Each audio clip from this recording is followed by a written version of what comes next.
शेरनी का दूध है, जो पीता है वो दहाड़ता है, ऐसा कहना था डॉक्टर अंबेडकर का। लेकिन इतनी शिक्षा होने के बाद भी अंबेडकर कभी अंग्रेज़ों के सामने नहीं दहाड़े, बल्कि वे अंग्रेज़ों की जी हुजूरी करते रहे। अपने लिए अलग इलेक्टोरेट की मांग करते हुए अंबेडकर ने कहा, अंग्रेज कभी भी भारत को गुलाम नहीं बना पाते अगर दलितों ने उनका साथ न दिया होता। दलित अंग्रेज़ों के साथ मिलकर लड़े हैं, इसीलिए भारत आज अंग्रेज़ों के अधीन है।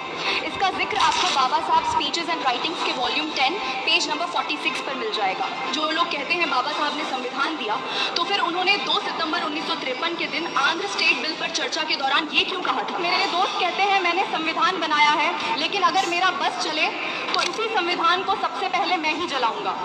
इसका उल्लेख आपको proceedings of council of states के कॉलम 878 पर मिल जाएगा।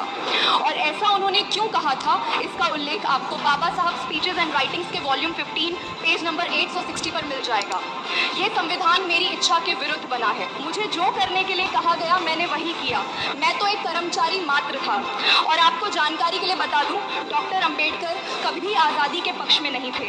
अंबेडकर चाहते थे कि भारत कभी भी आज़ाद न हो और अंग्रेज़ यहीं पर रहें, क्योंकि उन्हें लगता था अगर सरकार हिंदुओं के हाथ में आएगी तो उनका शोषण होगा और भारत के भविष्य के लिए आज़ादी अच्छी नहीं है।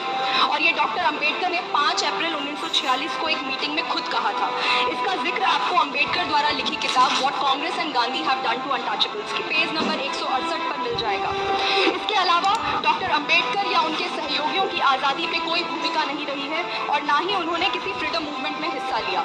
उनका कहना था कि उनके सहयोगी अंग्रेजी हुकूमत के लिए हमेशा वफादार रहे हैं और वे सभी उनके साथ काफ़ी पहले से काम करते रहे हैं। इसका उल्लेख आपको ट्रांसफर ऑफ पावर के वॉल्यूम 7 पेज नंबर 146 पर मिल जाएगा। डॉक्टर अंबेडकर ने अंग्रेज़ों की तरफदारी करते हुए लोगों को समझाया कि अंग्रेज़ इतने भी बुरे नहीं हैं जितने 19वीं शताब्दी में हुआ करते थे। वे अपने किए गए कार्यों पर काफ़ी शर्मिंदा हैं। इसका जिक्र आपको what Congress and Gandhi have done to untouchables के पेज नंबर 177 पर मिल जाएगा। 24 नवंबर 1933 को सर सैमुअल होर ने सर जॉर्ज स्टेनली को पत्र लिखा कि पिछले 2-3 सालों में उन्होंने अंबेडकर को काफ़ी करीब से देखा है।